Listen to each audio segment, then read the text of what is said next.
Stocks correct on Wall Street as trading resumes after the Independence Day holiday. Minutes of the Fed's June meeting show policymakers decided against a hike over concerns of economic growth, but most members believe more increases at a slower pace will be necessary as inflation remains high. Stocks in the Asia-Pacific opened lower on a weak handover from Wall Street. The Gift Nifty too is indicating a muted start for the Indian market. Oil hits a two-week high with Brent surging past $76 as the market continues to assess the supply cuts announced by Saudi Arabia and Russia. WTI futures rise nearly 3%, catching up with Brent's gains after a trading holiday on Tuesday. Marico's first quarter business update reflects weak growth as rural demand pickup remains elusive. Adani Wilmar sales fall over 15%, while Tata Power receives a smart metering order worth 1,700 crore rupees. Ajit Pawar's NCP camp trumps the Sharad Pawar faction as both sides hold roll calls. Ajit Pawar flaunts 29 MLAs versus just 16 by Sharad Pawar's side. The Election Commission gets a petition from Ajit Pawar staking claim to the NCP party symbol. The Sharad Pawar faction also files a caveat.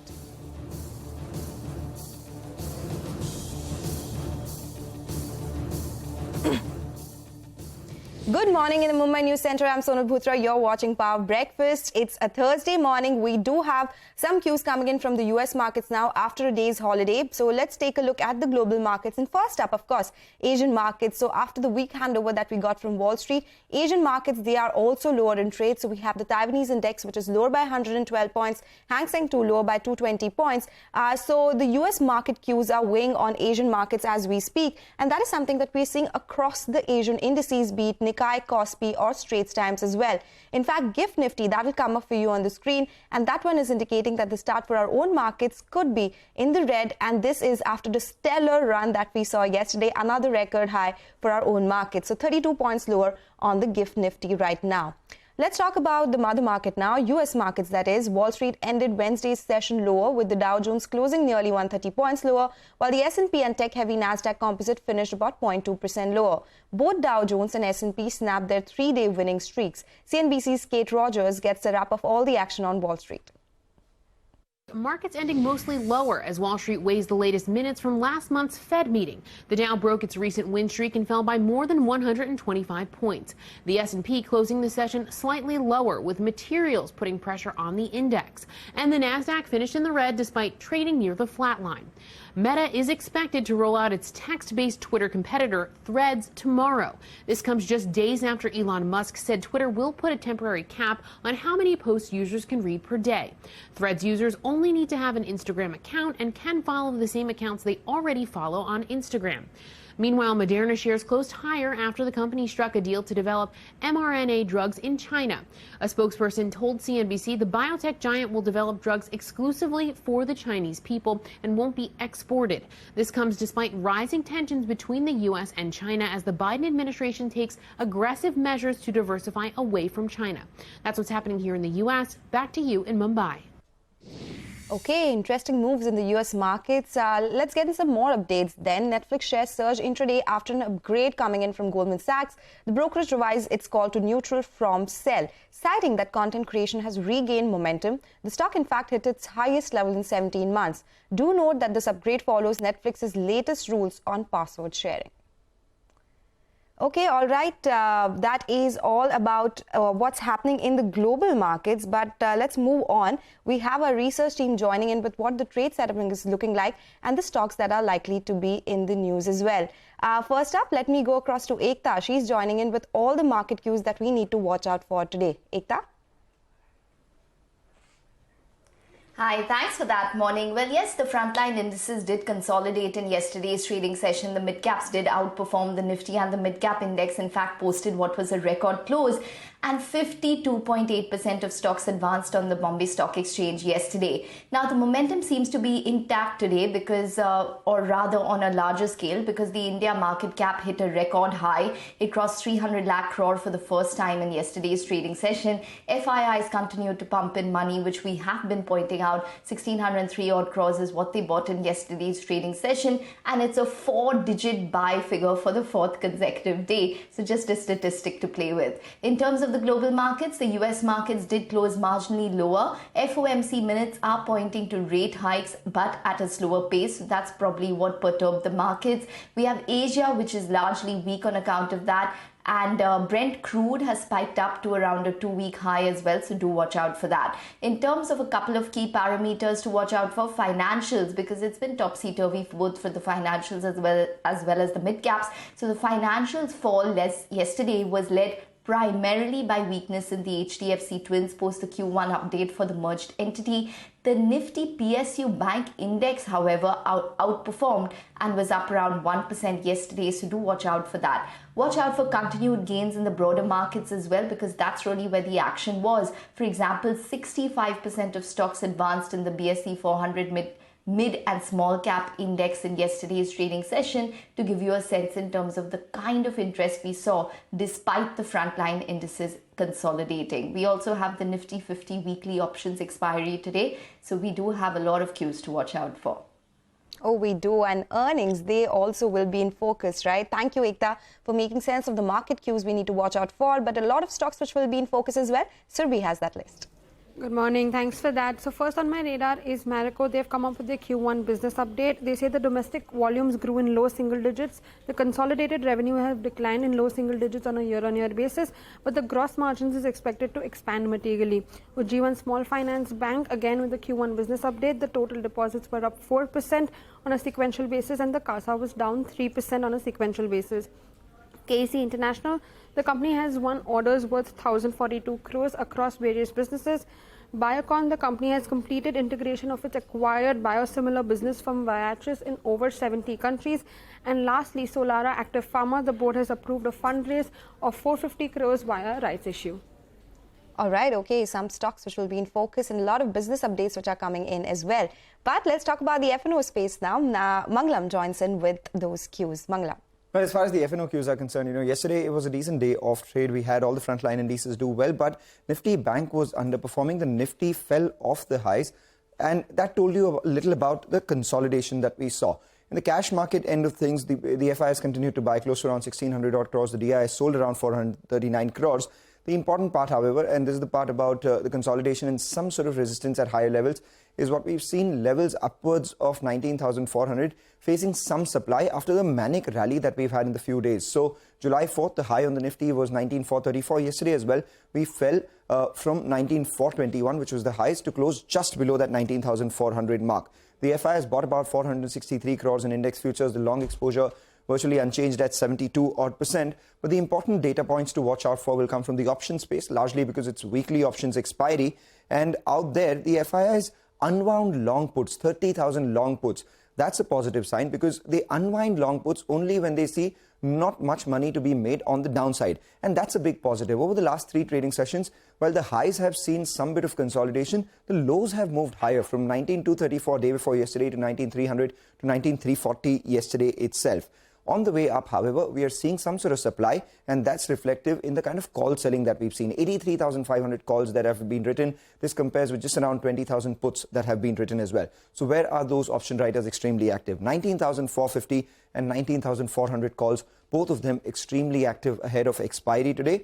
And on the lower end, support is around that 19,350 put and the 19,400 put, both of them active in trade as well. So what does the option positioning indicate? Well, support between 19,300 and 19,350, congestion between 19,450 and 19,500 itself. The Gift Nifty indicating a negative start, maybe the dip closer to 19,350 would likely to be bought. In terms of stocks, there's only one pair trade which is going on. Long Bajaj Auto and Hero MotoCorp on account of the announcements that they've made, and as a result of which short Eicher Motors, where we saw a fair amount of short build up because the risk of market share erosion is real now. Oh, yes, definitely this is the space to talk about. Thank you guys for joining us and prepping us up for this trading day ahead. Moving on, minutes of the Fed's June policy meeting shows that makers decided against a hike over concerns of economic growth, but most members believe more increases at a slower pace will be necessary as inflation remains high. CNBC's Steve Leesman gets us all the details. All saw future rate hikes as being appropriate, and some even wanted to hike by 25 basis points at the June meeting. We don't know how many some is. We know it's less than many, and it's more than a few. The reason they wanted to hike was because they saw the labor market as tight, and they saw few clear signs that inflation was returning to the 2% target. Most said, however, the Fed would benefit from taking a little more time, dealing with the high levels of uncertainty that were out there. Those uncertainties included the lagged effects of monetary policy, as well as tighter credit conditions from the banks and what kind of effect that would have on the economy. Almost all saw inflation risks to the upside. Inflation, they said, was unacceptably high and slowing less rapidly than expected. And an interesting comment here in the minutes, some saw the effects of higher rates on housing bottoming out. In other words, they had already gotten as much tightening as they're going to get, or easing in the housing market, and it was already had already bottomed out. We've seen that in some of the economic data. Some saw downside economic risks and upside risks to unemployment. So there is a dovish wing to the party there, to the FOMC. Real GDP was seen as resilient, but expected to slow. And just a couple more here. Consumer spending was stronger than expected. A few people were worried, though, in the committee that consumers are facing increasingly tighter budget constraints, including from less savings. The labor market was seen as very tight, but payrolls were expected to slow. Finally, tighter credit conditions from the banks were likely to weigh on economic activity. And in fact, the staff is still forecasting, that's the Fed staff, still forecasting a mild recession in the second half because of those tighter credit conditions. But in general, they see the effects as uncertain. And some even said, you know what, it ain't coming. Okay, thank you, Steve, for that report. On that note, let's also listen into some important voices speaking about the health of the U.S. economy and the inflation challenge. I've been arguing that we are in a recession. It just happens to be a rolling recession, and it's hit housing, it's hit the goods sector. I think it's now going to roll into commercial real estate. But meanwhile, some of the depressed areas of the economy are starting to show like something like a bottom and maybe even a recovery. We're seeing that in the housing industry as demand outstrips supply. We're starting to see, I think, a bottoming in the goods sector, in the manufacturing sector.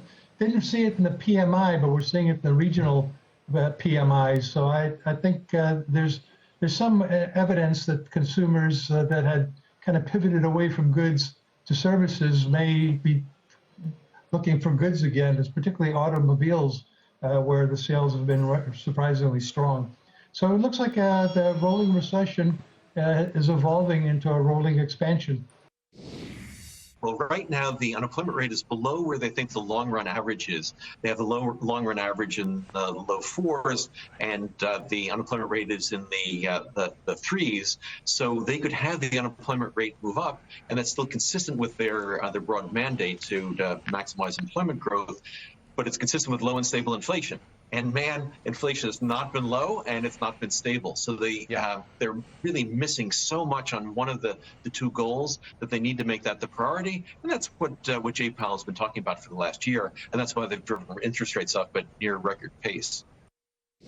Okay, that's all about the U.S. markets. Time to slip into a short break. When we come back, we'll get you more news and updates on the other side.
Welcome back. You're still tuned into Power Breakfast on CNBC TV 18. It's time to now focus on the auto space. Maruti Suzuki shares hit a record high above 10,000 rupees a share as the company entered the premium multi-purpose vehicle segment with the Invicto.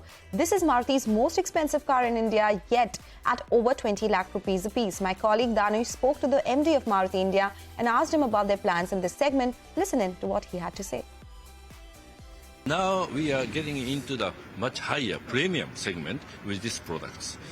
We believe that the market situation in India is evolving, day by day, year by year, day by day, and this segment is surely will increase in the years to come. We are so much surprised to receive more than 6,000 bookings already in our hand. This is much bigger than our anticipation.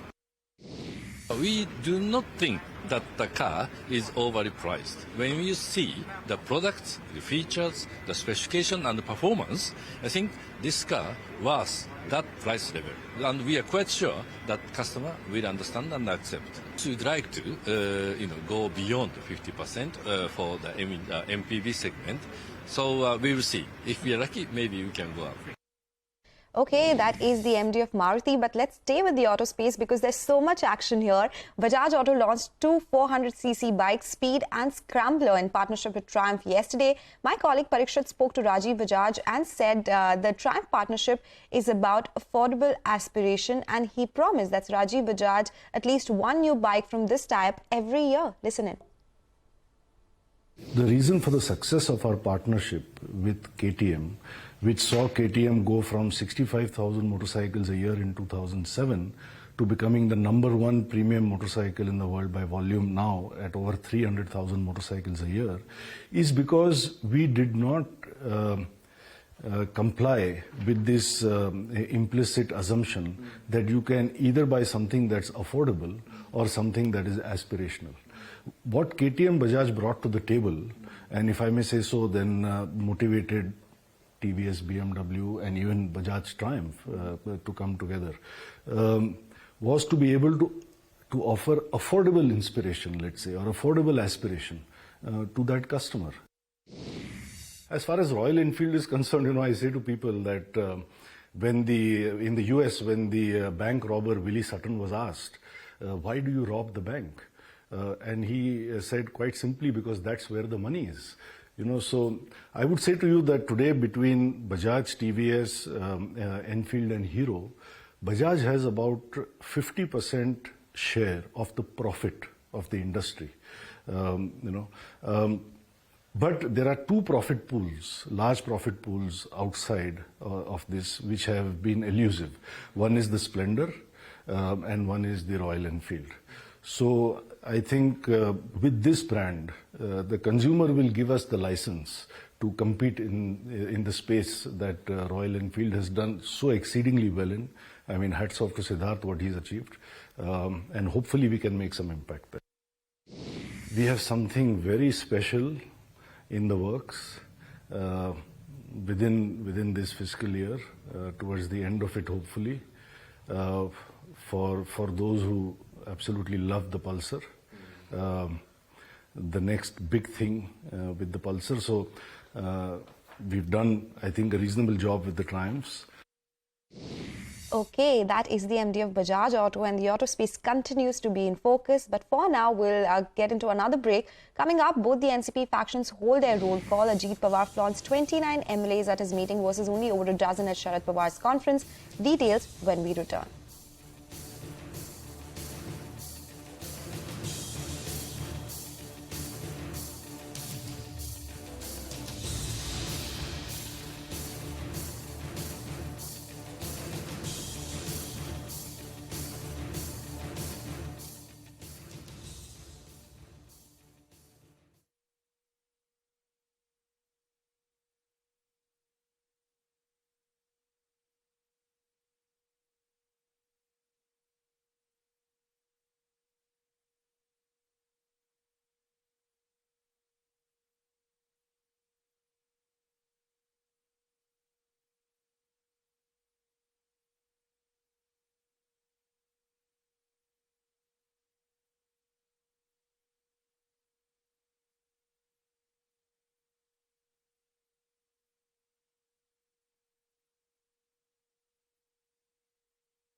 Welcome back. You're still watching Power Breakfast here on CNBC TV 18. The Union Cabinet has cleared the contentious Digital Personal Data Protection Bill. Sources tell CNBC TV 18 that the draft bill will be presented in the upcoming monsoon session of the Parliament. Ashmit Kumar has the details. Ashmit? Well, the Cabinet has granted its approval to the Data Protection Bill. It is likely to be tabled in the monsoon session of the Parliament. Now, the final version is not known to the public. The closest that we have is the November 2022 version, which was put out in the public domain. And if that is anything to go by, there are several takeaways to bear in mind. Number one, users such as you and I have been defined as data principals. There are rights which are very clearly laid out, rights such as asking a data fiduciary whether or not they're collecting data, asking a company such as Facebook to delete the data that they no longer need. These are rights that are very clearly codified as a part of this legislation. That's number one. Number two, what about companies collecting data? Well, these companies, everyone, ranging from the likes of a Facebook to a Twitter to a Netflix, all of them have been classified as data fiduciaries, and very clearly laid out responsibilities have been cast on them. Responsibilities such as in deploying technological safeguards for securing the data, responsibilities such as informing the users if there's a data breach. So it's very clearly codified as a part of this legislation. This legislation also foresees the deployment of a body, a regulator in the form of a Data Protection Board. This will be nominated and authorized by the government.